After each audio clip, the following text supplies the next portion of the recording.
Hello everyone. Before the story start, tell me where are you watching from and what time is it?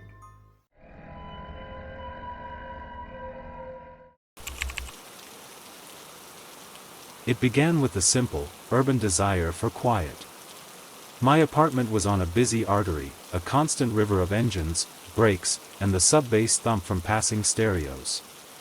It was a sound I'd learned to filter out, a white noise that painted the edges of my dreams. But after a promotion that left my nerves perpetually frayed, the noise stopped being background and became an intrusion, a physical pressure against my skull. I bought expensive noise-canceling headphones. They helped, but they were a cage, a surrender. I wanted the world to be quiet, not to hide from it. My weekend escapes were long walks in the old cemetery on the city's edge. It was a vast, hilly expanse of weathered headstones and towering oaks, a preserved pocket of the 19th century. The city's hum was still there, but softened, pushed back by acres of grass and stone. It was there, on a crisp autumn afternoon, that I first noticed the correlation. I was following a winding path up a gentle slope, my mind blissfully blank for the first time in weeks. I stopped to read an ornate epitaph on a mossy obelisk. Asterisk beloved mother. Asterisk as I stood still, deciphering the worn dates, I realized something was missing. The distant traffic had stopped. Not faded. Not lessened. Asterisk stopped. Asterisk the ever-present grumble of the highway 2 miles to the west, the occasional siren, the faint drone of the city, it all vanished in the moment my feet ceased moving. The silence was absolute, profound, a vacuum that felt heavier than sound. It was the silence of a recording studio, of deep space. I could hear the rustle of a single brown oak leaf scraping along the path, the creak of a branch in the faint breeze, the frantic thudding of my own heart. I took a step forward. The sound returned. Not all at once, but flooding back in a wave, the highway, a distant airplane, the world resuming its broadcast. I froze again. Silence. One more step. Sound. A cold, scientific curiosity overrode my unease. I experimented. It wasn't about stillness in general. If I swayed, shifted my weight, moved my arms, the sound remained. The moment both my feet were planted and motionless, the distant man-made world muted itself. It was as if my movement was a tuning fork, resonating with the frequency of the city, and my stillness broke the connection. I told no one. How could I explain it? I began visiting the cemetery daily, a researcher in a laboratory of the uncanny. The effect was consistent. 10 seconds of walking, sound. A pause, a silencing so complete it felt like going deaf. The boundary was razor sharp. I'd walk, and the world would roar in my ears. I'd stop on a dime, and the roar would be snipped off, leaving a silence so deep I could hear the blood rushing in my own head. It was a power, but a terrifying one. I controlled the audio landscape of the world simply by choosing to move or not. At first, it was a game. A secret superpower. I'd walk through my noisy neighborhood, and for brief, stolen moments when I paused to tie my shoe or check my phone, I'd gift myself a bubble of perfect quiet. The shouting kids, the barking dogs, the relentless traffic, all would wink out, replaced by a eerie, beautiful calm. Then I'd move, and the cacophony would crash back, feeling louder and more vulgar than before. The horror began when I realized the silence wasn't empty. When I stopped walking and the manufactured noise ceased, other sounds became audible. Not the natural ones, the wind, the birds. Those were always there. It was the other sounds. The ones the traffic had been drowning out. Standing still on a busy downtown sidewalk, pretending to window shop, I'd let the silence fall. And in that void, I'd hear whispers. Not from people nearby, they were frozen in the act of moving mouths with no sound coming out. These whispers seemed to emanate from the buildings themselves, from the sewer grates, from the space between the air molecules. Fragments of arguments from decades past. A child's forgotten laugh trapped in an alley. The sound of weeping from a room in a hotel that no longer existed. The city had a memory, an audio sediment, and my stillness allowed me to hear the layers beneath the modern noise. In the cemetery, it was worse. Standing still among the graves, the silence would descend, and then the voices would rise. Not ghostly moans, but mundane, heartbreaking snippets. A man's voice, choked, asterisk I'm so sorry, Elizabeth. Asterisk a woman singing a lullaby, her voice cracking with fatigue. The slow, shallow rasp of a difficult breath, the last one. These were not echoes. They felt present, immediate, as if I were standing at the foot of a deathbed a century gone, invisible and intruding. My power had a cost. I was no longer creating silence. I was switching channels. And the other channel was a broadcast of lingering pain. It began to affect my movement. I developed a stutter in my step. I'd walk, then hesitate, afraid of the auditory plunge. I became a statue on street corners, frozen not by traffic, but by dread of what I'd hear in the quiet. The world of sound became a refuge, a blanket to cover the whispers. I started walking constantly, purposefully, even in my apartment, pacing to maintain the hum of the refrigerator, the rattle of the pipes, anything to keep the connection alive and the past buried. Last night, I broke. Exhausted from a day of forced, perpetual motion, I collapsed into the armchair in my living room. My feet, for the first time in hours, were still. The apartment noise, the fridge, the ticking clock, vanished. The silence was instant and total. And into that silence, from the corner of the room where my father's old reading chair sat empty, came a sound. A familiar, wet, rattling cough. The cough that had filled his final weeks in this apartment, the cough I had stayed up night after night listening to with a helpless dread. A cough I hadn't heard in 3 years. It echoed in the perfect quiet, not as a memory, but as a live event. I shot to my feet. The sound of the world, the traffic, the building, my own terrified breathing, rushed back in, smothering the ghostly sound. But it was too late. I understand now. My stillness doesn't create silence. It reveals it. It peels back the noisy present and exposes the sonic scar tissue beneath. Every place is a recording studio, and every event leaves a vibration in the bones of the world. My unfortunate gift is the ability to press stop on the current track and listen to the ones that came before. The traffic, the sirens, the chatter, it's not noise pollution. It's a mercy. A blessed, constant overlay to shield us from the echo chamber of history, from the accumulated whispers of grief, regret, and final breaths that haunt every square inch of this earth. I am moving as I write this. Pacing in small circles in my kitchen. The hum of the lights is a symphony. The grumble of a truck outside is a prayer.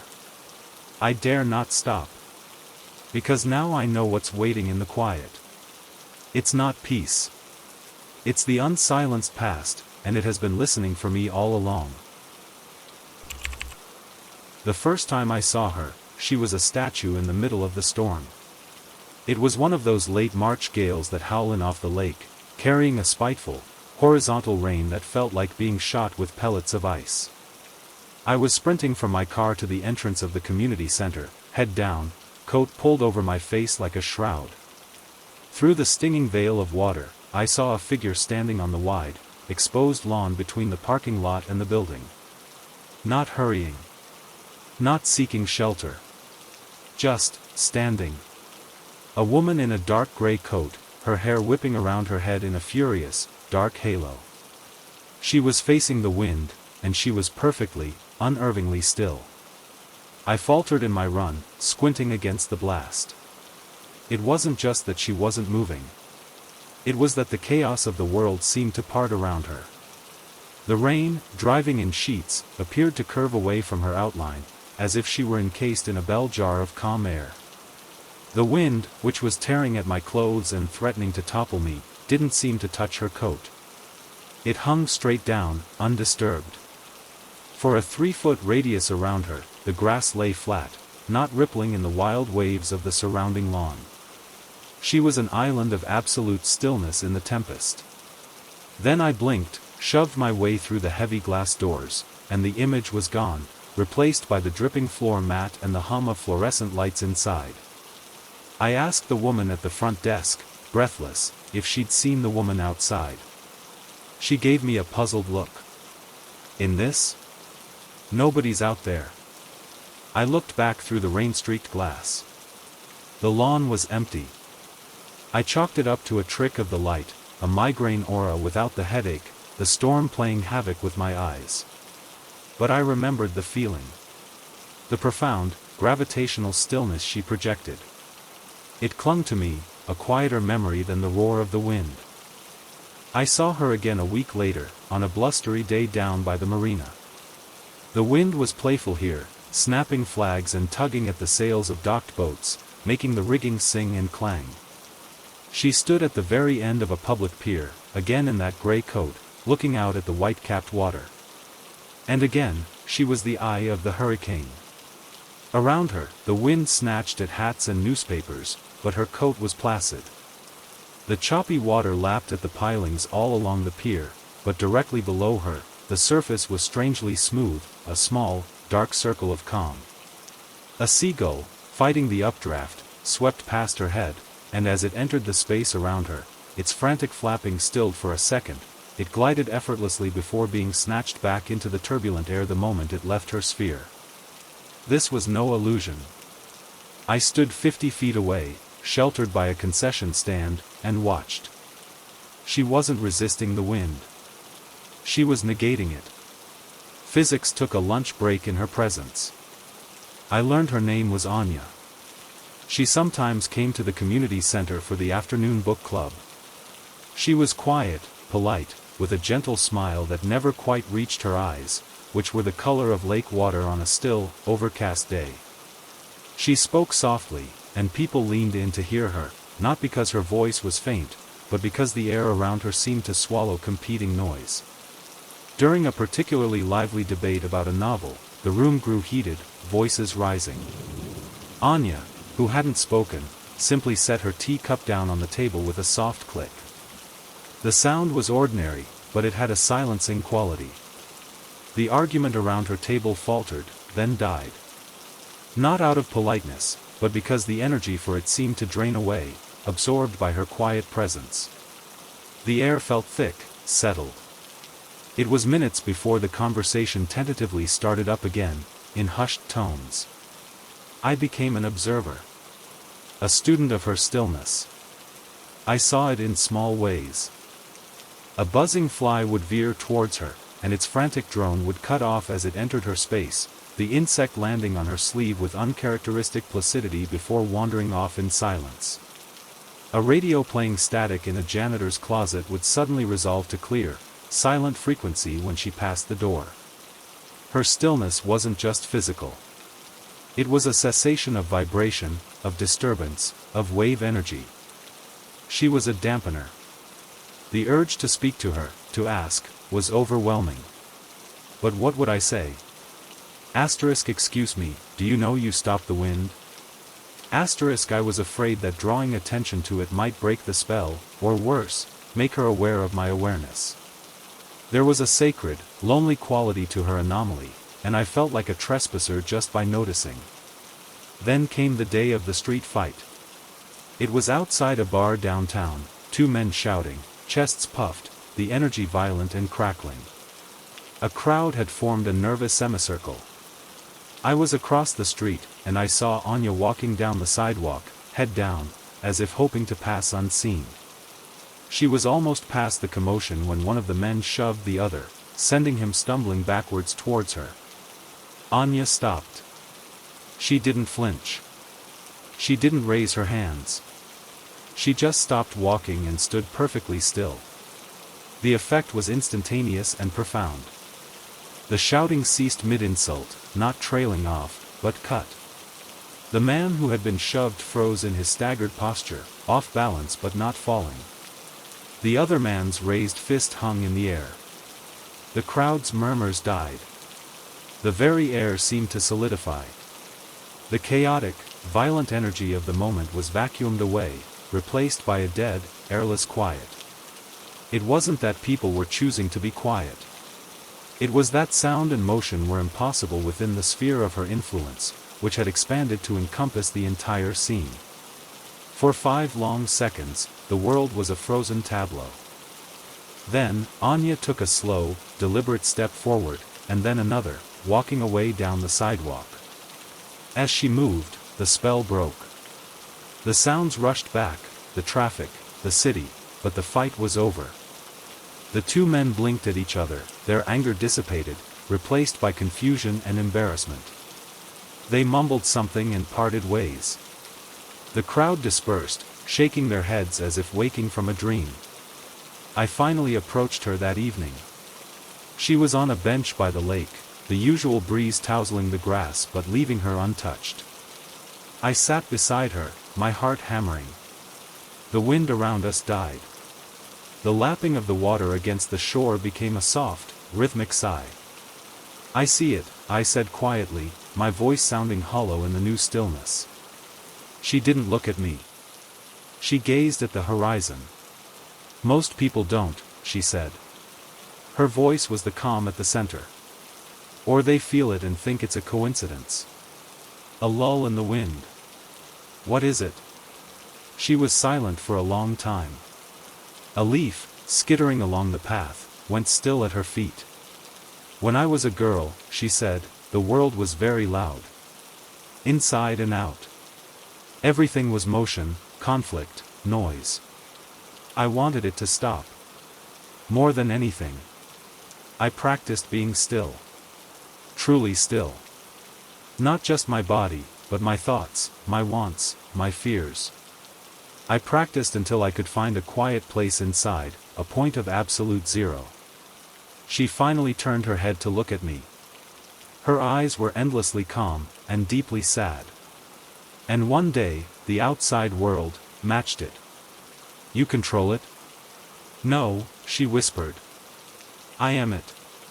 The stillness isn't something I do. It's something I am. And it leaks." The implication settled over me, colder than any wind.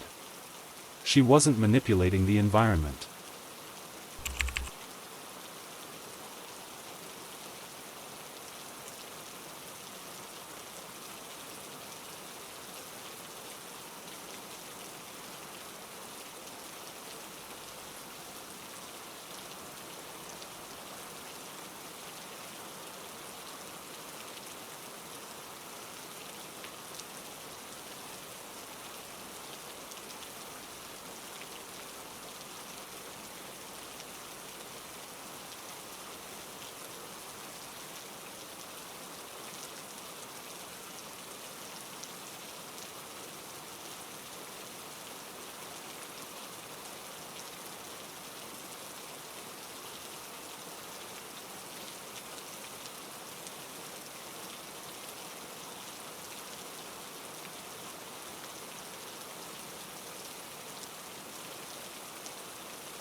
But it happened again the next night.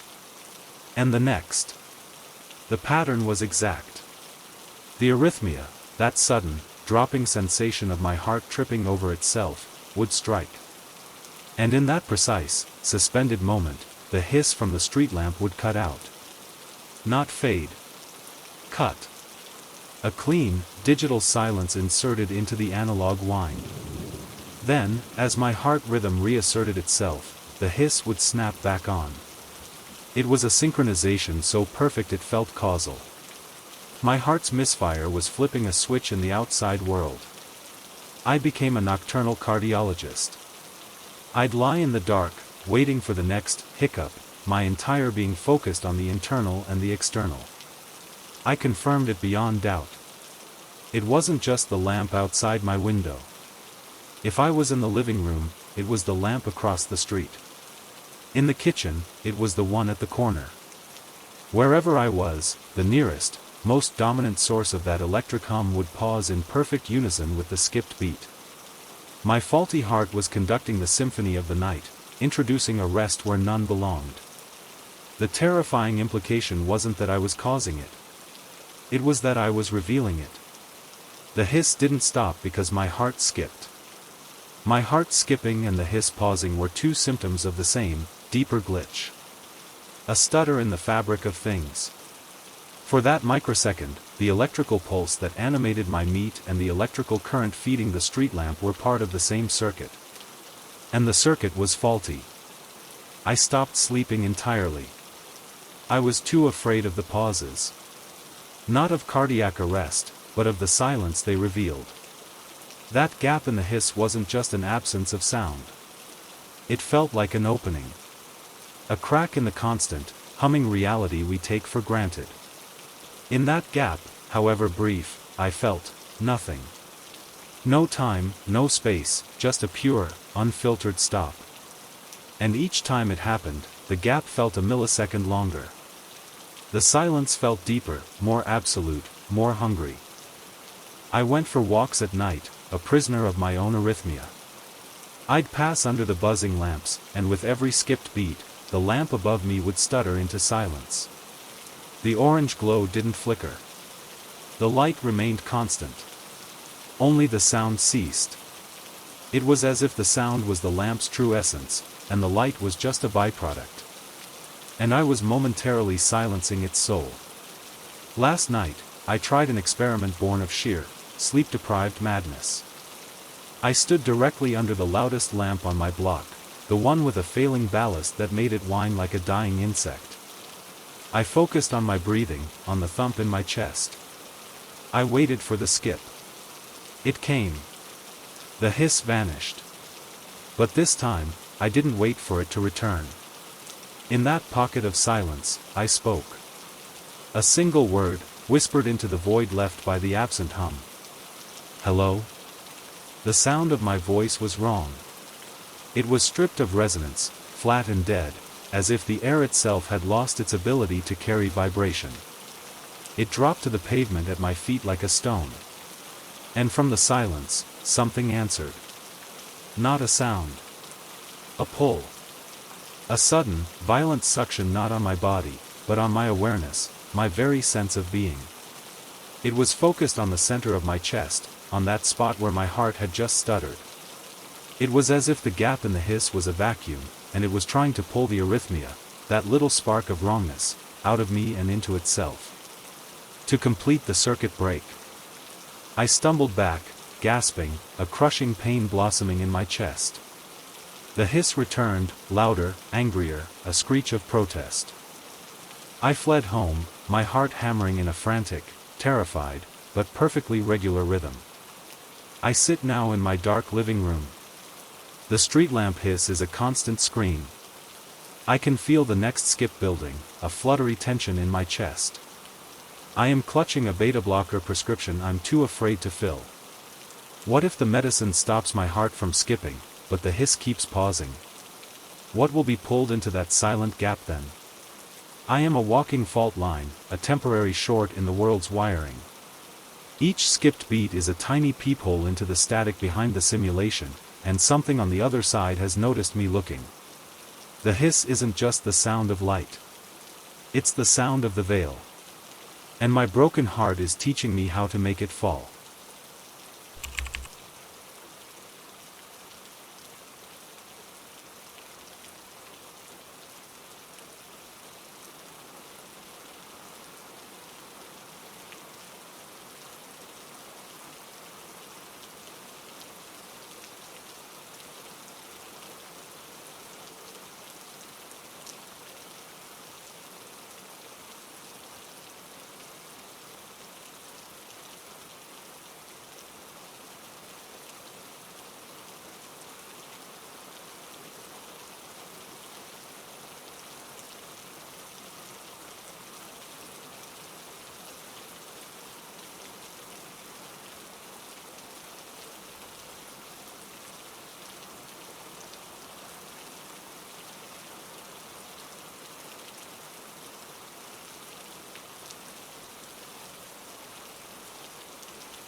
That's when I felt it.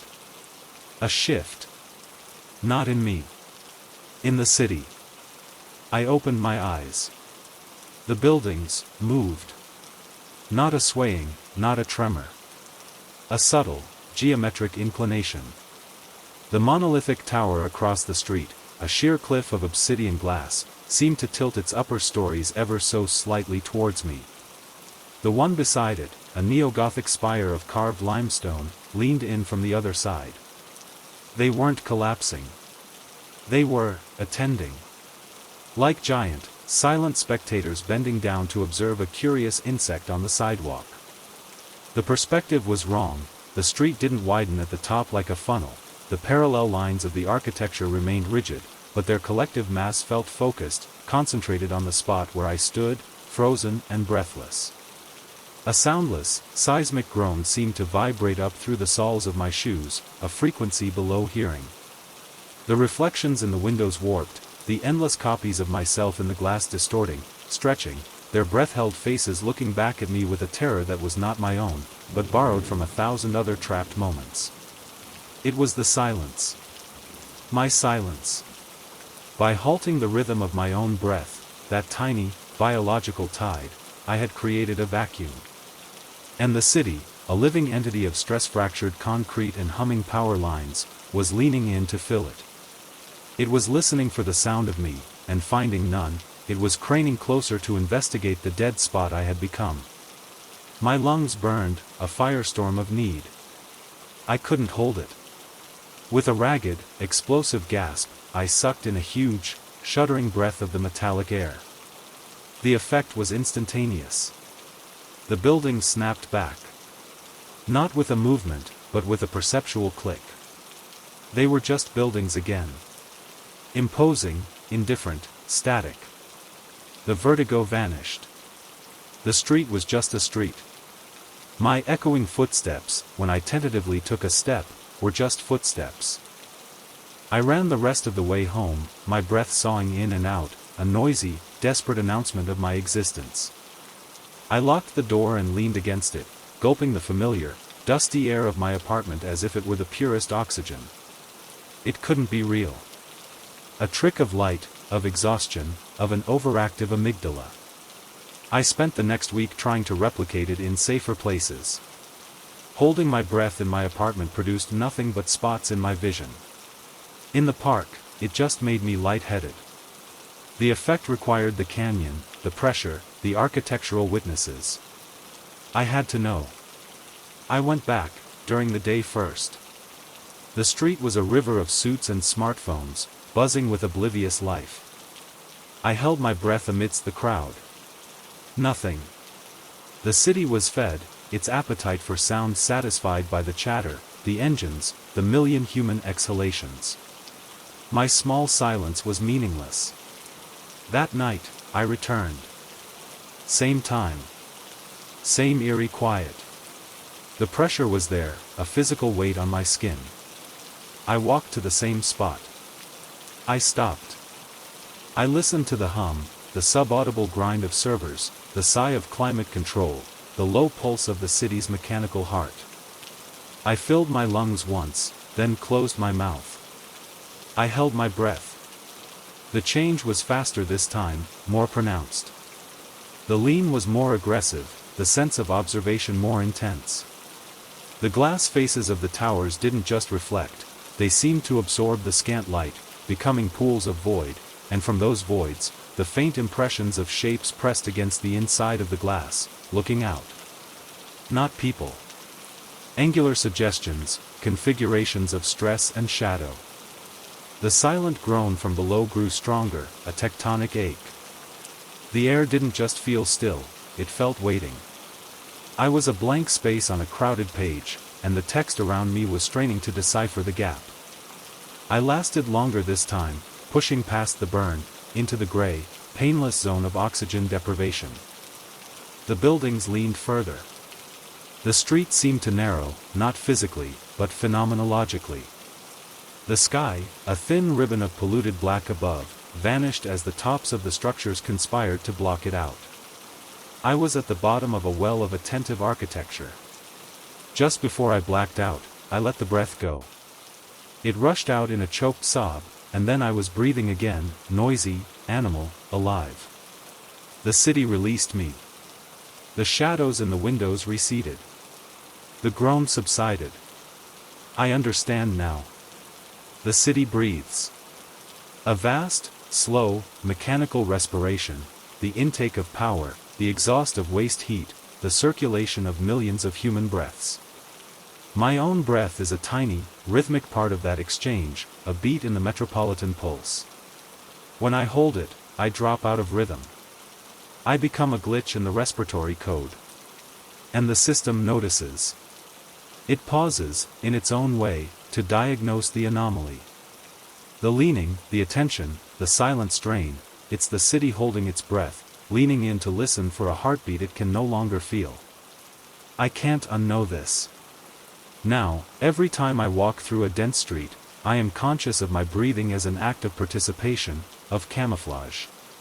To breathe is to be part of the herd, to be ignored. To hold my breath is to step out of line, to become singular, and to feel the terrible, weighted attention of a world that is not asleep, but holding very, very still, waiting to see what the silence will do next. I am afraid that one night, my lungs will fail, and I will hold my breath for good. And the buildings will lean in, and in, and in, until their glass faces meet above me, and the silence becomes permanent, and the city finally exhales, having absorbed one tiny, aberrant spark of quiet back into its vast, humming lungs. The argument was over, which meant it had calcified into silence. My sister, Clara, sat across from me at the tiny bistro table, her hands wrapped around a cooling mug of tea she hadn't touched. We were on the patio of a cafe, a narrow slice of concrete squeezed between two brick buildings, strung with forlorn fairy lights that did nothing in the dull afternoon gray. The topic, our mother's care, money, old wounds, was a minefield we'd stumbled through, and now we sat in the crater, dust settling. I was looking at my own hands, at the whorls of my fingerprints, trying to find a path back to words that weren't weapons. I felt her gaze before I saw it. A pressure, specific and cold, on the side of my face. I looked up. Clara was staring at me. Not with anger, not with sadness. With a focus so absolute it felt surgical. Her eyes, the same hazel as mine but now flat and depthless, held me. She wasn't seeing me, the brother, the fellow griever. She was seeing the problem. The obstacle. The living representation of every unfair compromise and bitter memory. Her face was perfectly still, a mask of flawless, neutral observation. And the world stuttered. A pigeon landed on the wrought iron railing beside our table with a soft thump and a rustle of feathers. It was a grubby city bird, gray and white. It tilted its head, one beady black eye fixed on a scrap of croissant on the tiles. Then Clara's gaze shifted from me, for a fraction of a second, to encompass the bird. The pigeon froze. Not in a startled way. In a suspended way. Its head stopped in mid-twitch. One foot was lifted, claws curled, and it did not complete the step. The feathers, which had been settling, went perfectly, unnaturally still. It became a statue. It didn't blink. I tore my eyes from the bird to Clara. She was still looking at it, that same flat, consuming focus. I followed her gaze upwards. On the ledge of the building opposite, 3 more pigeons were silhouetted against the gray sky. They were frozen too. One was preening, its neck twisted, beak buried in its breast feathers. It was motionless. Another had its wings slightly raised, as if about to adjust its balance. They were like taxidermy, but placed in mid-action. Not a tremor, not the faintest puff of breath in their bodies. "Clara," I whispered, the sound sucked into the thick air. She slowly turned her head back to me. As her gaze left them, the pigeon on the railing completed its step with a clumsy jerk, pecked at the crumb, and fluttered away with a normal, frantic clatter of wings. A glance upwards confirmed the pigeons on the ledge had resumed their lives. The preening one finished its stroke, the one with raised wings settled. It was as if a film had been paused and then unpaused, with only me noticing the glitch. My heart was a trapped bird against my ribs. "Did you see that?" "See what?" she asked. Her voice was calm, smooth as the surface of her untouched tea. "The pigeon? They're everywhere." She hadn't seen it. Or she was the cause, and to the cause, the effect is invisible. I couldn't tell which was more terrifying. We parted with stiff, insincere promises to talk later. I walked home, my skin crawling. I started to see it everywhere, but only when she was looking. We met for a fraught walk in the park 2 days later. As we argued, more quietly this time, about the nursing home's exorbitant fees, a squirrel scrambling up an oak tree went rigid in mid-climb when Clara's eyes, blazing with frustrated tears, swept over it. It hung there, 3 feet up, paws splayed against the bark. For the full 10 seconds she ranted about the cost. When she looked down, scuffing her shoe in the dirt, the squirrel shot up the tree as if released from a spring. At a crowded family dinner, the nightmare escalated. Our uncle was telling a long, boring story. Clara, seated opposite me, was listening with a polite, fixed smile that didn't reach her eyes. Her gaze was on him, but it had that same, awful quality of total absorption. The terrier under the table, begging for scraps, suddenly froze in a half-sit, one paw lifted, its panting tongue hanging motionless from its mouth. A fly that had been buzzing against the windowpane stopped in mid-air, a tiny, black speck suspended in the sunbeam. The rest of the family chattered on, oblivious. Only the things within the scope of her attention, or perhaps, the things trapped in the crossfire of her intense, unspoken emotion, were affected. When Uncle Joe finally finished his story and Clara laughed a hollow laugh, looking away, the dog whined and snatched a roll, the fly resumed its frantic buzzing. It wasn't malice. That was the awful thing. It was a side effect. Clara had always felt things deeply, but she bottled them. Now, it seemed the intensity of her focus, her unexpressed anger, her swallowed grief, had gained a physical property. It crystallized the moment. Where her attention landed, time congealed. Life paused, waiting for her emotional logjam to break. I became afraid of her eyes. Not of her, but of what happened in their wake. I'd catch myself flinching when she looked at me, waiting to feel my own heart seize, my own breath halt. It never did. The effect was for the world around her, not for the direct object of her gaze. I was the source of the storm, perhaps, but I stood in the eye, unnervingly calm while the pigeons and the squirrels and the flies around me turned to statues. The final proof came yesterday. We were in her apartment, going through our mother's old photo albums. The silence was full of ghosts. Clara was holding a picture of the three of us at a beach, a lifetime ago. She was staring at it, her face a blank mask of such profound, concentrated sorrow that the air grew heavy. I heard the drip of the kitchen tap. A slow, rhythmic plink, plink, plink. Clara's gaze remained locked on the photo. The drip continued. Then, as her focus deepened, as I saw her lower lip begin to tremble with the effort of not crying, the drip stretched. The plink became a low, droning hum, the sound of a single drop suspended forever between faucet and basin, never landing. The light from the window seemed to harden, the dust motes in the beam freezing in their dance. A myna bird in a cage by the window, a pet she'd inherited from Mom, was in the middle of a chirp.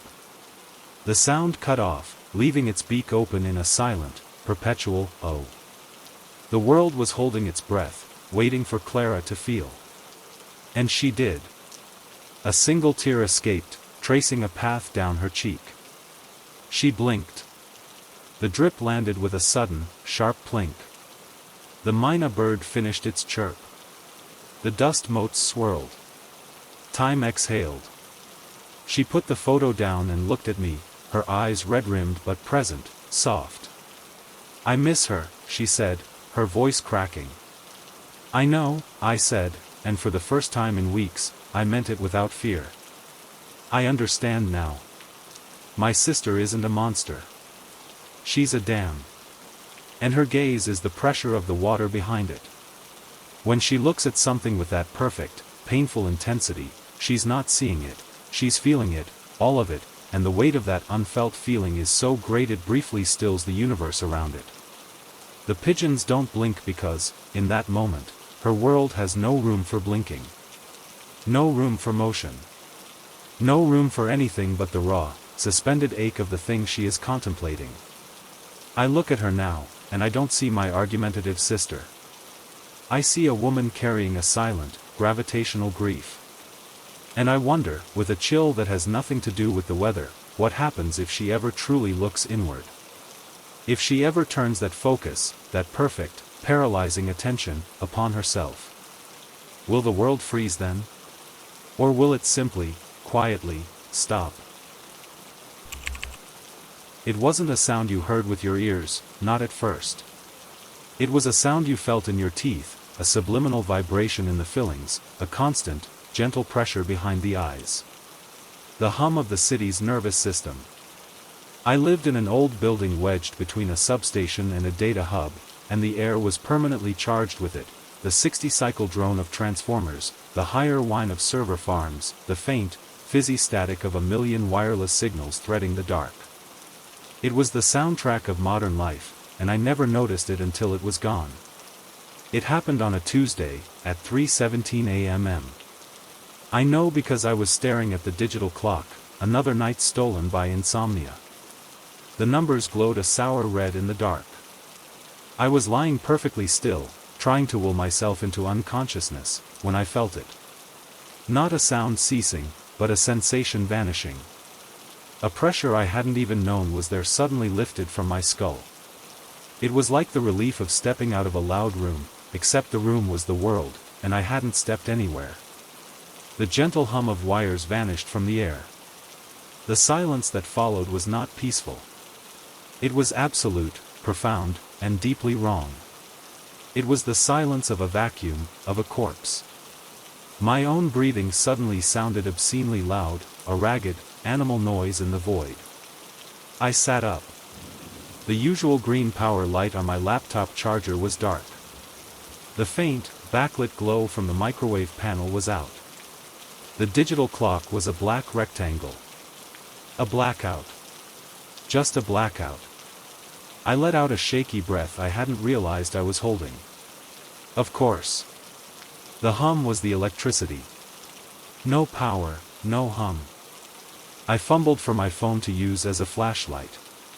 It was dead. Not out of battery, it had been at 78% when I went to bed, but utterly, completely dead. A cold brick. I tried the landline, a relic I kept for emergencies. No dial tone. Not the empty hiss of a dead line, but pure silence. I went to the window. The city was dark. Not the lovely, patchy dark of a partial outage, but a perfect, uniform black. No distant glow from downtown. No flashing beacon on the radio tower. No airplane lights moving in the sky, which was a featureless matte black, devoid of stars or moon.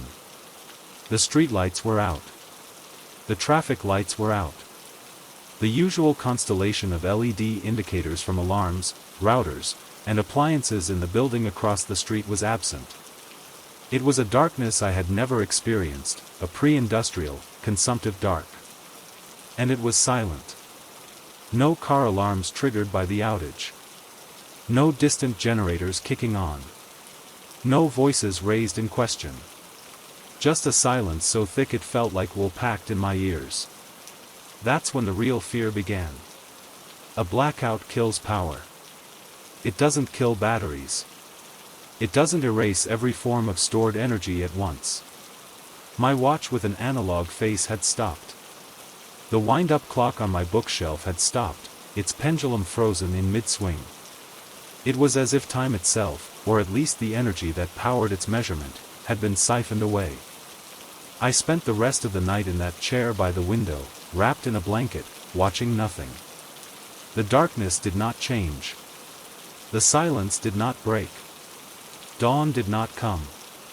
The black outside the window remained utter and complete. 6 o'clock, 7, 8, according to my own internal, racing clock, morning should have arrived. There was no gray light, no slow definition of shapes. Just endless night. I had to go out. I had to see. I dressed by feel, my fingers clumsy. I opened my apartment door. The hallway was black. I felt my way to the stairs, each step a plunge into nothingness. The building was silent. No snoring, no TVs, no flushing toilets. No creak of floorboards from other insomniacs. It felt empty. Not just quiet, but evacuated. I pushed open the heavy front door onto the street. The air was different. Still, and cold in a way that had nothing to do with temperature. It was a null cold. The absence of energy. I looked up and down the block. Nothing moved. No cars, no people. The buildings were dark monoliths.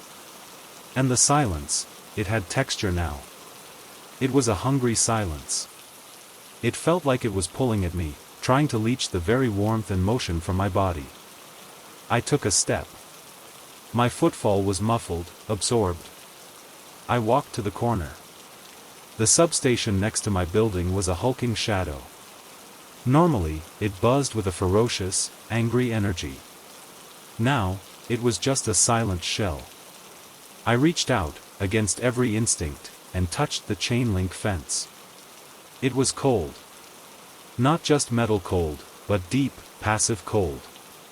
The cold of space. That's when I understood. The hum hadn't been a byproduct of the electricity. It had been the sound of reality itself, vibrating at a certain frequency. A baseline. The wires, the currents, the signals, they weren't just using energy, they were pinning the world in place. They were a cage of vibration keeping something else out, or perhaps keeping something in. And now the cage was off. I looked back at my dark building, then at the unimaginable black of the city. The silence was no longer just an absence of noise. It was a presence. A patient, limitless presence, filling the space where the hum had been. I could feel it watching the empty streets, this new old quiet that had been waiting behind the buzz and flicker of human endeavor. I stumbled back inside, back up the stairs, back to my apartment. It offered no safety, but it was a familiar geometry in the nothingness. I sit now at my window, writing this by the light of a single candle I found in a drawer. The flame doesn't flicker. The air is that still. It burns with a steady, weak, yellow glow that seems to push back the darkness only a few pathetic inches. The candle will burn down soon. And when it does, there will be no more light. No more spark. No more hum. The gentle vibration that held the world together is gone. And in its place is this silence, which is not empty at all. It is full of the things that existed before the wires, before the hum, before the light. They are moving in the dark now, slowly, learning the new shape of a world that has finally stopped singing its electric lullaby. I can hear them, not with my ears, but in the marrow of my bones that once vibrated in tune with the city. They are the sound the silence makes. And they are getting closer. It began not with a bang, but with a failed echo. I was hiking in the state forest, a place so dense with pine and old-growth fir that the outside world felt like a rumor. The silence there was a living thing, thick and spongy, absorbing bird call and the rustle of squirrels. I was on a familiar trail, a bed of centuries-old pine needles that usually gave underfoot with a satisfying, soft crunch. I took a step, my boot coming down on a particularly thick mattress of dry brown needles. And there was no sound. Not that it was quiet. It was that the sound was negated. I felt the compression under my heel, saw the needles flatten, but the auditory event, the crunch, the snap, was snatched away the instant it should have occurred. It was like watching a television with the volume on mute. The action was complete, but the world refused to acknowledge it. The silence that followed was deeper, heavier, as if the forest was holding its breath, embarrassed for me. I stood frozen, one foot poised. Carefully, I shifted my weight, lifting the boot. The needle sprang back, silently. I took another, more deliberate step. The beginning of the sound formed in the air, a tiny fracture of noise, and then it was gone, vacuumed into nothingness before the syllable could complete. It left a strange, tingling pressure in my ears, like the pop you feel after a sudden altitude change. I started to run. Not in fear, but in a frantic need to break the spell, to create a sound so big it couldn't be swallowed. My feet pounded the trail, my breath sawed in my lungs. But my footfalls made no thumps. My panting made no rasps. My body was a frantic pantomime of exertion in a soundproof booth. The only thing I could hear was the wild, internal roar of my own blood and the hammering of my heart, sounds trapped inside the cage of my skull. The world outside was on mute. I skidded to a stop, chest heaving in silent agony. A jay swooped from a branch above me, its wings beating the air. I saw the motion, the blur of blue, but heard not a whisper of its flight. It landed on a stump and opened its beak in a scolding cry. Its body jerked with the effort, its throat pulsed, but no sound came out. It was a silent film. The forest was consuming its own soundtrack. Panic, a silent scream inside me, finally took hold. I fumbled for my phone, my fingers clumsy. I opened the camera app, switched to video, and hit record. I stomped my foot on the ground, I shouted, "Hello," I clapped my hands together right in front of the microphone. The screen showed the action, but the audio waveform at the bottom remained a flat, dead line. I played it back. The video was smooth, my movements sharp, but the audio track was pure, unbroken silence. The phone's hardware was fine. It was the reality it was trying to capture that was broken. I had to get out. I turned and began the long walk back to the trailhead, moving now with a surreal, cautious tread. Every snapped twig, every dislodged stone, was a visual event only. The world had become a library where all the books were locked, and I was illiterate. The absence of sound was a physical weight, a muffler on my soul. When I reached the parking lot, the silence persisted. My car door opened and closed with a noiseless thump. The engine, when I turned the key, cycled with a series of vibrations I could feel through the seat, but the roar of ignition, the idle purr, they were absent. I drove down the Forest Service road in a ghost car, tires gripping gravel without a whisper. It was terrifying, but a thought, cold and clear, cut through the fear. The effect was localized. To me. A logging truck came around a bend, a massive, grumbling beast. I saw it, heard nothing, but I flinched instinctively. As it passed, its wall of sound hit me like a physical blow, the deafening roar of its engine, the scream of its Jake brake, the rattle of its empty bed. The noise was shocking, overwhelming, glorious. I sobbed with relief, a wet, ragged sound that I heard tear from my own throat. The spell was broken. I could hear again. But I was wrong. The spell hadn't broken. It had a boundary. Back in the city, in my apartment, I discovered the rules. The sound-swallowing field was with me. It was a personal bubble of negation, roughly 6 feet in radius, centered on my body. Within that sphere, any sound I attempted to make, a spoken word, a dropped key, a finger snap, was erased before it could propagate. Sounds originating outside the bubble could enter, but they were dampened, muted, as if heard through a thick wall. The hum of my fridge was a faint sigh. Street noise was a distant murmur. My own voice, if I tried to speak, was something I felt in my vocal cords but never heard with my ears. I became a ghost in the machine of the city. I could walk through a crowded mall and leave a wake of confused silence. Conversations would stutter and die as I passed, not because people stopped talking, but because their words were swallowed by my field as I entered their personal space. They'd look around, puzzled, their lips moving with no audible result, before the sound would rush back as I moved away, leaving them to shake their heads and continue. I was a walking null zone. A hole in the world's audio.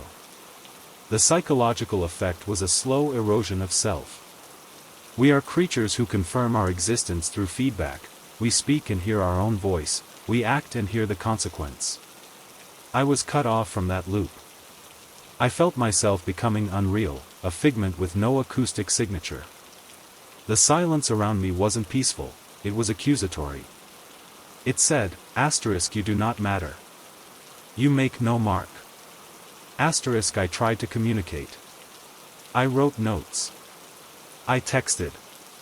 But the disconnect was profound. People's eyes would glaze over when they read my frantic scribbles about silent footsteps and swallowed sounds. They'd pat my hand, suggest stress, recommend a vacation. My girlfriend left, not with a fight, but with a quiet, tearful note saying she felt more alone with me in the room than when she was by herself. She was right. My presence was a subtraction. The final, quiet horror came last night. I was lying in bed, in the absolute quiet of my bubble. I was thinking about the forest, about the first step, about what I might have done, what I might have touched, what ancient, silent thing I might have offended. And a thought, clear and cold, formed in my mind, * maybe it's not swallowing the sound. Maybe it's delivering it somewhere else. * and as that thought crystallized, I heard something. Not with my ears. In my mind. A vast, dry, crushing sound.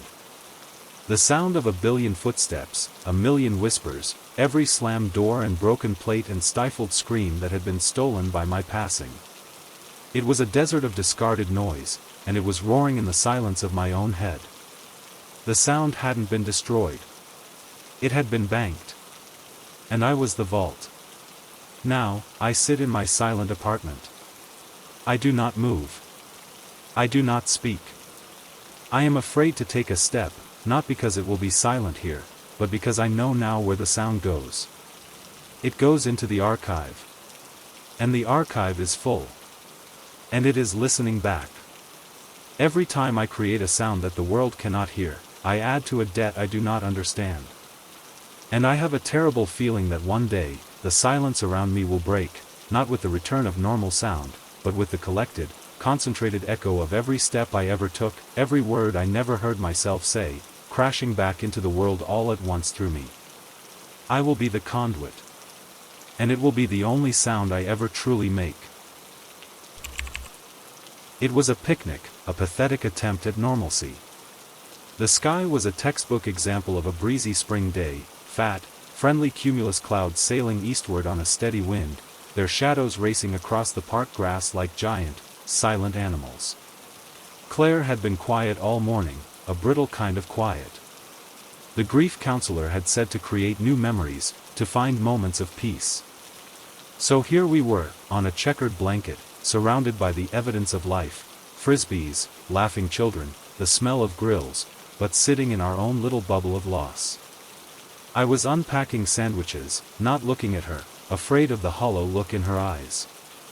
I pointed to the sky, grasping for anything to say. "Look at that one," I mumbled, my voice too loud in our small silence. "Looks like a sheep." Claire didn't look at the cloud. She looked at where my finger pointed, then her gaze trailed upwards, past it, to the vast, blue expanse. Her face, already pale, went utterly still. Not sad. Not angry. Blank, in a way that was more terrifying than any emotion. She slowly raised her own hand, her index finger extending, not towards any particular cloud, but at the sky itself, at the conveyor belt of the wind. "Stop," she whispered. The word wasn't a plea. It was a command. Soft, absolute. And the clouds halted. Not slowed. Not changed direction. Halted. One moment they were drifting, a grand, lazy migration. The next, they were fixed. Stuck.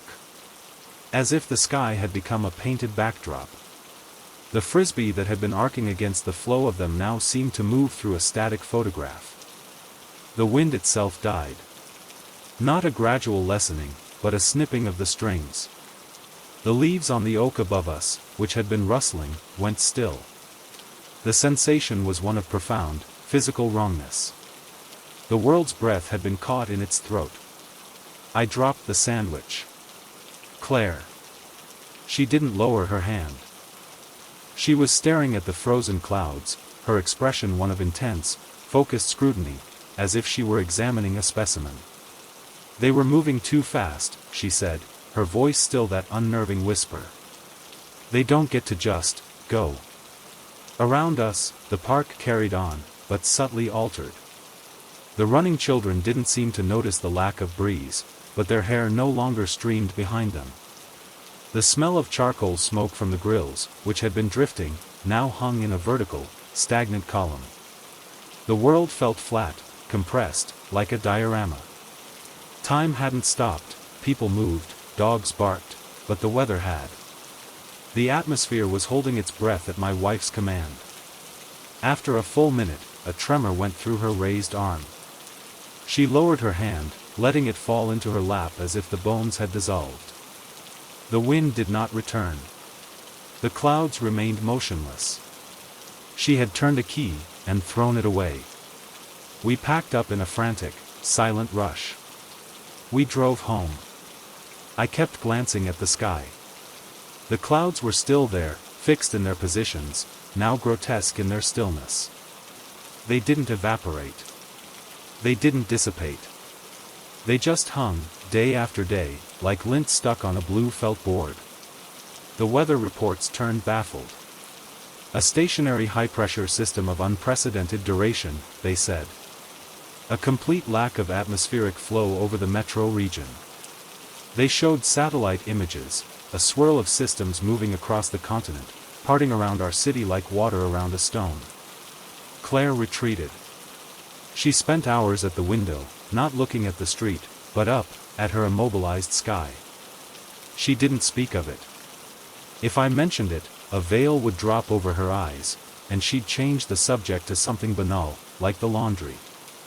But her control, it seemed, was subconscious, a reflex of a will so profoundly violated by the random, forward motion of the universe that it had pushed back. Other things began to halt. The old grandfather clock in our hallway, which had ticked for a century, fell silent one night. The second hand was frozen at 12. I wound it. It didn't start.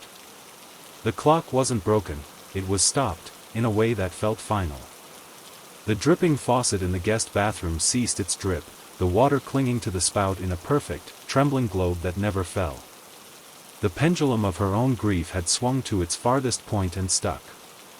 I found her in the backyard one evening, pointing at a squirrel frozen in mid-leap between two branches. It was suspended, a tufted sculpture of panic and momentum. "Claire, no," I begged. She looked at me, and for a second, I saw the woman I loved, drowning behind the eyes of this quiet god. She lowered her hand.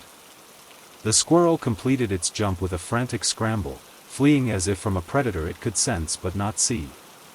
The horror is in the specificity. She doesn't stop time. She stops process. Flow. Change. The things that move because of invisible forces, wind, gravity, time, growth. Her grief is a wall against entropy. She is trying to make the world as still as the photograph of our daughter on the mantel. Last night, I woke up. She was not in bed. I found her in the nursery, the room we had never been able to dismantle. She was standing over the crib, her hand raised, not pointing, but hovering. She was looking at the mobile above it, a collection of felt stars and moons. It had once turned with the faintest air current. It had been still for months. But now, as I watched from the doorway, I saw one of the tiny felt moons tremble. It began to turn, slowly, backwards. Not with a breeze. Against all physics. It was unscrewing itself from time, rewinding to a moment before it hung still. Claire's face was wet with tears, but her expression was one of fierce, desperate concentration. She wasn't trying to stop it anymore. She was trying to reverse it. I backed away, my own blood running cold. I understand now. The halted clouds were a symptom. A practice run. Her grief isn't a feeling anymore, it's a force, a localized negation of cause and effect. She is pointing at the universe and saying no. And the universe, in a small, terrible circle around her, is obeying. I sit now, watching her look out at the motionless sky. The world is grinding to a halt around us, one process at a time. I am afraid to touch her, to speak, to move too suddenly. What if I become the next process she needs to stop? The next change she cannot bear? The clouds are frozen. The clock is silent. And my wife is a focal point of absolute, terrifying stillness, in a world that only knows how to move on. I wait, holding my breath, wondering what she will point at next, and what part of our lives will be the next to hang, forever, in the agonizing pause between one moment and the next. The silence in my grandfather's farmhouse wasn't peaceful, it was accumulated. It was the silence of 30 years since his passing, of dust settling on furniture too heavy to move, of memories sinking into the floorboards. I'd come to finally clear it out, a task delayed by a lifetime of my own. The first few days were a symphony of small, brutal sounds, the screech of a drawer stubborn against its track, the thud of a box of old National Geographics hitting the floor, the gritty scuff of my own boots on the unswept pine floors. But at night, after the work was done, the silence would return, thicker than before, a physical presence in the dark, musty rooms. That's when I heard the radio. Or rather, felt it. It was the third night. I was lying on the cot I'd set up in the parlor, staring at the water-stained ceiling, trying to sleep. It came from the kitchen, or perhaps the porch beyond, a murmur so faint it lived at the very edge of perception. Not music. A voice. A man's voice, tinny and distant, like a transmission from another continent on a cheap, antique set. I couldn't make out words, only the cadence of speech, the rise and fall of a sentence that never quite resolved. It was the auditory equivalent of a flicker in the corner of your eye. The moment I focused on it, it would fade, swallowed by the house's deeper quiet. I got up, my heart doing a slow, uneasy roll in my chest.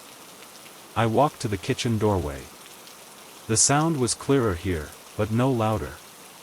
It seemed to emanate from the old Zenith console radio, a massive piece of furniture with a cracked leather speaker cover and ornate wooden knobs. It hadn't been plugged in since the Reagan administration. I stood before it. The murmur was definitely coming from within its carcass. A phrase surfaced from the static hiss, and the outlook for tomorrow, then it faded back into the indecipherable drone. A power leak? Some bizarre radio wave trapped in the wiring of the house? I ran my hand over the cold wood. It was just a dead box. I went back to bed, the murmur a new layer in the night's tapestry, strangely comforting in its persistence. It was a voice, however faint. Company. The next night, it was stronger. I could make out more. It was a news broadcast. A report on farming subsidies. A grain price update.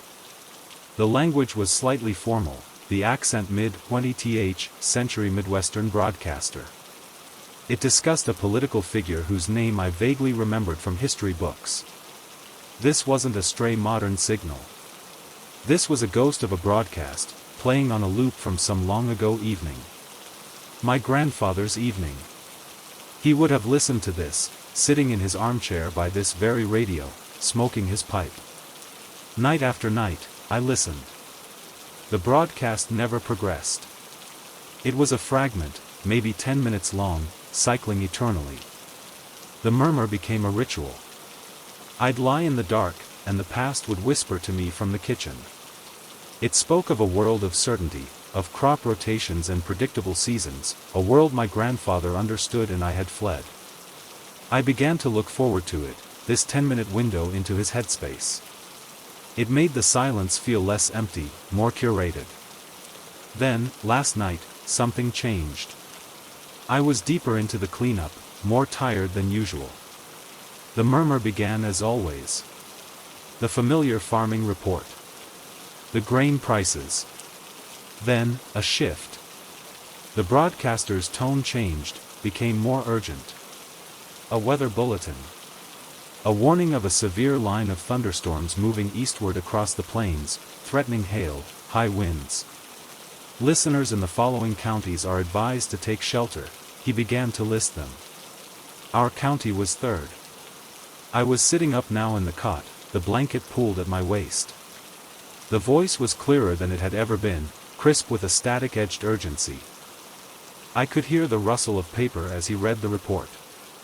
He got to our county's name. He pronounced it in that old, careful way. And then, the power went out. Not in the house, the single bulb I kept on in the kitchen stayed lit. The broadcast lost power. The voice cut off in the middle of the county's name. Not with a click, not with a fade. With a sudden, deafening silence. The word was severed, cleanly, as if the speaker's throat had been slit. One moment, the past was urgently warning me. The next, it was gone. The silence that followed was different. It wasn't the accumulated silence of dust. It was the silence of a scream interrupted. It was charged, expectant, horrified. I realized I was holding my breath. The single light bulb in the kitchen seemed to grow dimmer, as if drawing energy from the dread now soaking the room. I waited for the murmur to return, to pick up where it left off, to finish the warning. It didn't. The radio was dead. More than dead.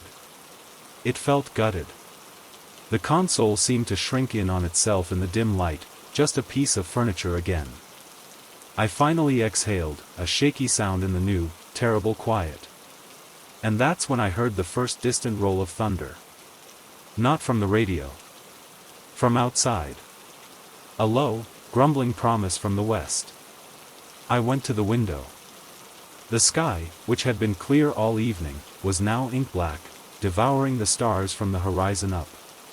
A flash of heat lightning, silent and vast, illuminated the skeletal outline of the old barn. The broadcast hadn't been a memory. It had been a broadcast. A live one, bleeding through from a specific night decades ago. And it had been cut off because, on that night, at that moment, the storm had hit. It had taken out the power, or the transmitter, or the radio itself. I wasn't listening to a recording. I was listening to the last moments of a signal from a storm that was now, impossibly, arriving again. The wind picked up, a low moan in the eaves that hadn't made a sound in years. It wasn't just a similar storm. It was the storm. The one he had listened to. The one that had, according to the faded diary I'd found in his desk, ripped half the shingles from the barn and flattened the south 40. I am sitting at his old kitchen table now, writing this by the light of a flickering kerosene lamp I found in the cellar. The storm is here. The wind is the same wind he heard. The thunder is the same thunder that drowned out his radio. The past isn't whispering anymore. It's screaming. And it's not in the house. It's outside, in the dark, arriving right on schedule, decades later, to finish the sentence it started. I don't know what happens when a warning from the past is delivered to the present. I only know the broadcast stopped. And the event it warned about did not. It was only paused. And now it's playing again, with me as the only listener, sitting in the dark, waiting for the hail to start, knowing that my grandfather heard this exact same roar, felt this same pressure in his ears, and that somewhere in this cycle of wind and fear, I have become not his grandson cleaning his house, but his echo, living through the same moment twice, the second time forever trapped in the silence after the word was cut off. The fight with Anna had been a quiet one, the worst kind. It wasn't about a thing, but about the space between things, the plans not made, the questions not asked, the future that sat between us like a third, silent passenger slowly taking up all the air. It ended not with a slam, but with a stillness so complete it felt like the house itself was holding its breath. She went to bed. I stayed on the couch, wrapped in a blanket of my own stubborn misery, staring at the dark ceiling. The central heating had kicked off, and the usual chorus of the night, the fridge's hum, the tick of a cooling pipe, the faint electrical whine from the TV's standby light, seemed to have died away one by one, leaving a vacuum. It was in that perfect, angry quiet that I first felt it. It started as a tightness in my ears, the kind you get before a storm or during a steep descent in a plane. A pressure change. But there was no storm on the radar, no altitude shift. I swallowed, trying to pop them. The pressure didn't equalize. It increased. It was a subtle, insistent squeeze, not on my body, but on the room. The air felt thicker, heavier, as if it were being packed into the space, molecule by molecule, by an invisible, patient hand. I sat up, the blanket falling away. The silence was no longer an absence of sound. It was a substance. It had weight. I could feel it pressing against my eardrums, against my skin. It was the silence of held air. Not just quiet air, but air that had been captured and compressed, forbidden to move, to stir, to carry a vibration. I opened my mouth to say something, to call Anna's name just to break it, but my voice died in my throat. The thick air seemed to absorb the impulse before it could become sound. All that came out was a weak, breathy hiss that went nowhere. Panic, a silent, screaming flower, bloomed in my chest. I stood up. The movement felt sluggish, as if I were pushing through glycerin. I took a step towards the hallway, towards the bedroom. The pressure spiked. A distinct, painful pop in my left ear, and a ringing filled the void. I took another step. The pressure became a wall. It wasn't that I couldn't move forward, it was that the space itself resisted being occupied. The air in the hallway seemed denser, a gelid barrier. I could see the bedroom door, ajar, a slice of deeper darkness. It might as well have been a mile away. I tried to call out again. This time, I forced it, pushing the air from my diaphragm with all my strength. Anna. The word did not travel. It left my lips and flattened against the heavy silence like a bird hitting a glass window. It fell dead at my feet. No echo, no resonance. Just a brief, local disturbance that was instantly smoothed over. The pressure absorbed it, digested it, and added its mass to the growing density of the room. I retreated, stumbling back to the couch. As I moved away from the hallway, the pressure lessened slightly, just enough to allow motion, but not enough to relieve the awful, packed feeling in the air. It was localized. Centered on the conflict. Centered on the unsaid things between Anna in the bedroom and me out here. Our stalemate was manifesting as atmospheric pressure. Our silence was condensing into a physical force. I spent the night on the couch, awake, feeling the pressure fluctuate. It would swell, making my head feel like it was in a vice, then subside to a dull, pervasive ache. It mirrored my own thoughts, waves of anger, then valleys of numb regret. The house was no longer a shelter. It was a pressure chamber, and our unresolved fight was the pump. Dawn came, a gray light seeping through the blinds, doing nothing to lift the weight. I heard Anna moving in the bedroom. The creak of the floorboard, the click of the bathroom light. With each sound she made, the pressure in the living room twitched, a sympathetic flinch. When her footsteps approached the door, the air in front of it solidified, becoming almost opaque with tension. She paused. I could feel her there, on the other side of the door, hesitating. The pressure built to an almost unbearable peak, a silent scream held between us by the wood of the door. Then her footsteps receded. She didn't come out.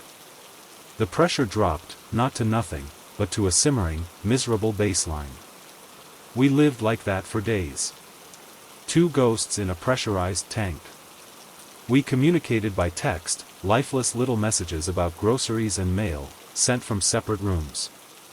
Each text sent a minor tremor through the heavy air, a brief, buzzing distortion.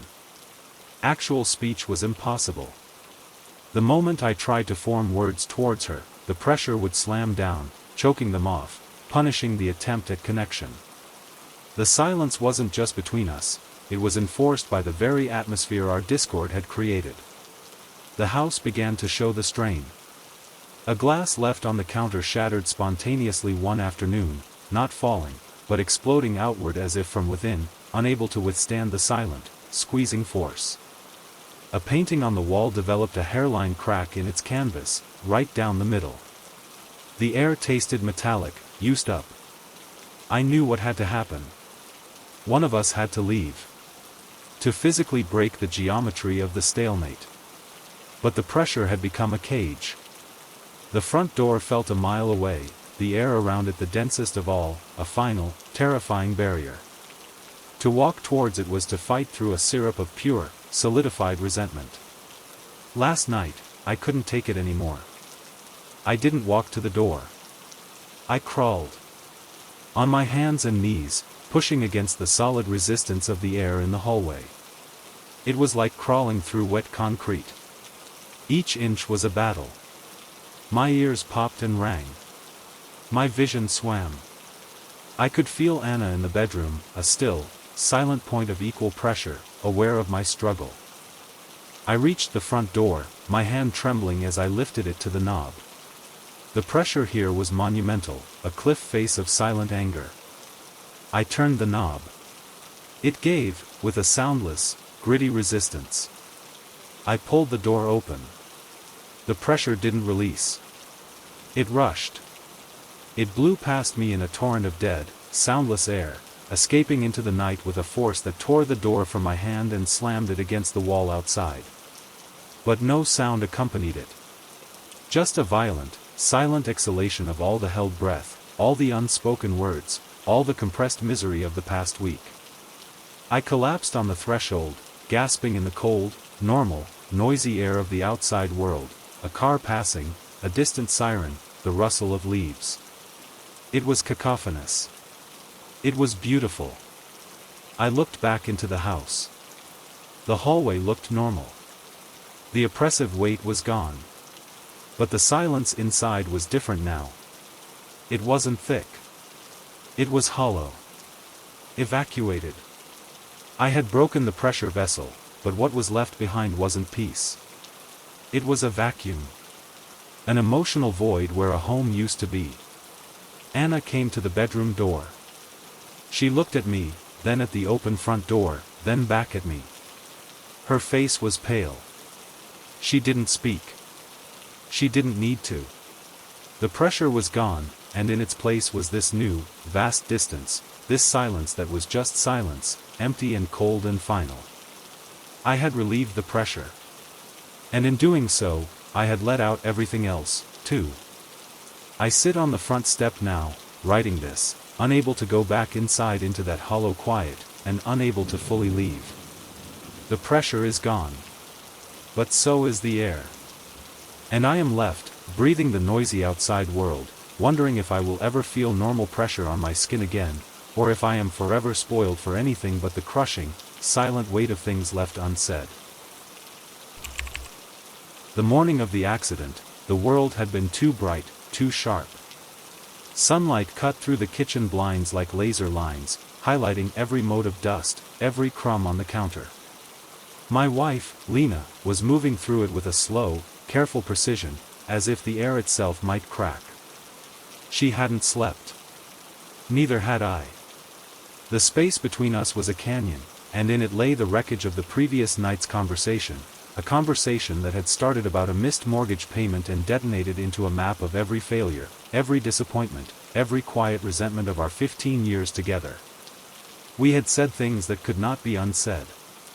The silence that followed was not peaceful, it was a held breath. She was making tea. The clink of the spoon against the ceramic mug was a gunshot in the quiet. The hiss of the kettle was a scream. Every sound was an assault. I stood by the sink, staring out at the backyard, seeing nothing. I could feel her behind me, a concentrated field of hurt and fury. The air in the kitchen was thick with it, pressurized with all the words we were now too exhausted, or too afraid, to speak. She finished stirring. She picked up the mug. And then she did something she always did when she was trying to center herself, to push back the tide of emotion. She closed her eyes, tilted her head back just a fraction, and exhaled. A long, soft, controlled release of breath. It was a sigh, but stripped of all emotional content. A mechanical reset. As the breath left her lips, the world flinched. The too bright sunlight dimmed, not as if a cloud had passed, but as if the day itself had taken a step back, ashamed. The sharp edges of the countertops, the blinding white of the fridge, the glaring chrome of the tap, they all softened, blurred, as if someone had smeared Vaseline over my eyes. The aggressive sounds, the hum of the fridge, the tick of the clock, they didn't stop, but they retreated, becoming background noise in a suddenly vast and echoing space. It was as if her exhale was a suction, pulling the violent clarity out of the moment and leaving behind a muted, guilty afterimage. In that sudden, soft-focused silence, I felt it. A wave of culpability. Not mine, not hers, but the world's. The sunlight looked apologetic. The humming fridge seemed to murmur an excuse. The very air tasted of remorse. It was as if the universe, in its raw, sensory presentation, had been an accomplice to our pain, and her conscious release of breath had called it out. You were too harsh, the dimmed light seemed to say. You provided the stage for this, whispered the retreated sound. I turned to look at her. Her eyes were open now, watching me. Her face was still tense, but the raw edge was gone from her gaze. She looked aware.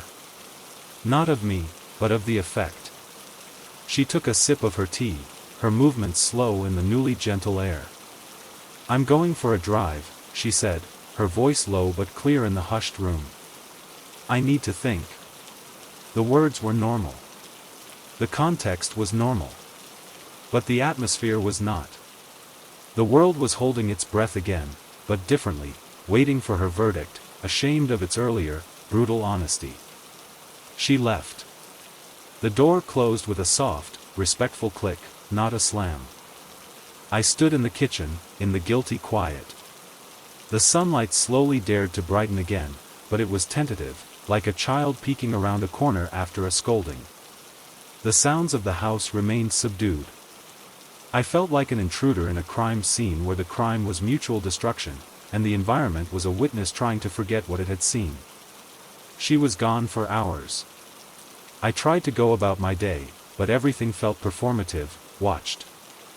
Mowing the lawn, the engine sounded muffled, the grass seeming to bend under the blades with a sigh. A neighbor waved, their smile seemed strained, overly bright, as if compensating for something. The world was overcorrecting, plastering a veneer of false calm over the fissure our fight had exposed. All of it, I knew, was an echo of that soft, controlled exhale. When her car pulled into the driveway that evening, the sky was turning a penitent shade of violet. She got out, and as she walked towards the house, the evening birdsong, which had been raucous, dipped to a respectful murmur. The motion sensor porch light flicked on, its usual harsh white beam a warm, amber glow instead. She came inside. She didn't look at me. She went to the living room and sat on the edge of the sofa, her hands in her lap. The room waited. The air conditioner cycled off, offering silence. The fridge held its hum. I stood in the doorway. She closed her eyes again. She took a deep, slow breath in, held it for a 3 count, and then released it. That same soft, deliberate exhale. And the world rushed back in. Not the aggressive, sharp world of the morning, but the normal world. The full, unapologetic sound of the crickets outside. The steady, indifferent hum of the fridge. The cool, neutral temperature of the air. The guilt was gone. The apology was over. The universe had been reprimanded, and now it was resetting to its default, indifferent state. Our pain was our own again. No longer amplified, reflected, or judged by the cosmos. Just ours. A private, human misery. She opened her eyes and looked at me. There was no forgiveness in them, no resolution. Just a bleak, clear recognition. I can't do this anymore, she said. The words hung in the now neutral air, stark and factual. They weren't shouted. They didn't need to be. The world was no longer holding its breath for us. It had moved on, leaving us alone with the consequences of our words in an ordinary room on an ordinary evening. I understood then. Her exhale wasn't a sigh of relief. It was a command. A dismissal. She was not calming herself. She was telling the universe to stand down. To stop magnifying our drama. To cease its complicity. And it obeyed. It left us with the barren, unadorned truth of our situation, which was somehow worse than the painful, guilty spectacle that had preceded it. The world had rushed back in, not to comfort, but to abandon us to our own wreckage. And in that indifferent return to normalcy, I heard the final, quiet verdict on everything we had built. It began with the whispers, but not in the way you think. They weren't ghostly voices in the alleyways. They were echoes of my own life, played back on a delay. I'd be walking to the bodega, thinking about a forgotten work deadline, and from a rain gutter or a rusted ventilation fan, I'd hear a faint, metallic murmur of the exact anxiety I'd just felt. Not the words, but the texture of the thought, the tight, buzzing frequency of professional dread. I'd pass a construction site, and the rhythmic thud-thud-thud of a pile driver would somehow sync perfectly with the remembered heartbeat of a recent, difficult conversation with my father. The city wasn't talking to me. It was parroting me. Playing back the emotional static of my inner life on its broken speakers. At first, I thought I was cracking. Stress, isolation, the relentless noise of metropolitan living. I started wearing headphones constantly, pumping white noise into my skull to drown out the not-quite coincidences. But the city found a way. The white noise would subtly warp, forming patterns that mirrored my mood, a rhythmic, angry pulse when I was frustrated, a low, melancholic drone when I was sad. It was listening through the barriers. It was learning my frequencies. Then came the responses. Not in sound, but in space. I'd have a morning filled with claustrophobic, circling thoughts about my stalled career, and my usual lunchtime route would be choked with detours, every sidewalk closed, every crosswalk timing out just as I reached it, funneling me into narrower and narrower alleys until I felt physically trapped. The city was manifesting my mental state. If I felt unseen, forgotten, the streets would empty ahead of me, shops would pull their gates down as I approached, cabs would have their lights off. If I felt a surge of erratic, scattered energy, the traffic lights would cycle chaotically, pedestrians would jaywalk in unpredictable surges, a visual cacophony that matched the chaos in my head. The terrifying part was its accuracy. It didn't just reflect big emotions. It reflected nuances. The specific, gray weight of a Tuesday afternoon disappointment versus the sharp sting of a Friday evening rejection. The city's fabric, the flow of traffic, the density of crowds, the very quality of the light filtering down between buildings, would shift to match. It was a mirror made of concrete and electricity, and I was its only subject. I tried to test it. I'd stand on a bridge and deliberately think peaceful, expansive thoughts, images of open fields, silent snow. For a few minutes, the river below would seem to flow more smoothly, the honking would subside into a distant murmur, a strange, clear patch of sky would open above me. Then a doubt would creep in, is this really working? Immediately, a bus would backfire, a child would shriek, the moment would shatter. The city wasn't just listening to my thoughts, it was listening to my doubts about its listening. It was metacognizant. It was a feedback loop with a zip code. The climax was the night of the confession. I'd done something I was deeply ashamed of. Nothing illegal, but a personal betrayal, a cowardice that ate at me. I couldn't tell a soul. The guilt became a physical stone in my gut. That night, the city stopped reflecting. It absorbed. The usual echoes of my thoughts fell silent. The responsive traffic, the mood lighting, it all ceased. An eerie, neutral normalcy descended. It was the most frightening thing that had ever happened. The city had heard my shame, and it had gone quiet. It was holding the secret. For 3 days, it maintained this bland, indifferent facade. It was like being ignored by a god. My guilt festered, amplified by the silence of my confidant. I wandered streets that felt hollow, generic, like a backlit version of my city. The connection was broken. I felt more alone than I ever had. Then, on the 4th day, the pretense began. It was subtle. A mime performing an act of exaggerated, silent betrayal in the square where I ate my lunch. A graffiti tag that read, "Coward," faded just enough to look old, accidental. A snippet of conversation overheard from a passing car, and he never even told her. Everywhere, indirect, deniable references to my secret. The city wasn't reflecting my guilt anymore. It was performing its ignorance, while winking at me. It had taken my secret into itself, and now it was pretending it hadn't. It was gaslighting me with municipal infrastructure. Now, the city is a stage. A carefully constructed set of plausible deniability. The newspapers in the bins have headlines that almost touch on my shame, but veer away.